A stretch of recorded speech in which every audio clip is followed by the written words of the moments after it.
Green থাকবে। আমরা extra করে কিছু বিউটিফিকেশনের জন্য এখানে গাছ বসাবো, ঠিক আছে।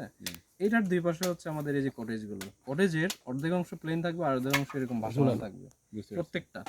তো এটা তো একটা স্লোপের মধ্যে অর্ধেক প্লেন আর অর্ধেক হচ্ছে এরকম ভাসমান হয়ে এইভাবে করে উঠবে জিনিসটা। এটা মাটি কাটা লাগবে না, এভাবে উপর দিকে মাটি কাটা লাগবে না, যা সেজেরই সেটাকে উপরের দিকে আমরা উঠাবো। মাটি কাটলে তো যেটা নেচারটা রাইট রাইট। তো সিমিলারলি এই সাইডে যে কটেজগুলো আছে এগুলো সিঙ্গেল কটেজ, এগুলোও সেম এভাবে আমরা অর্ধেক মাটিতে প্লেন রেখে বাকির দিকে এক্সটেন্ড করে দেবো।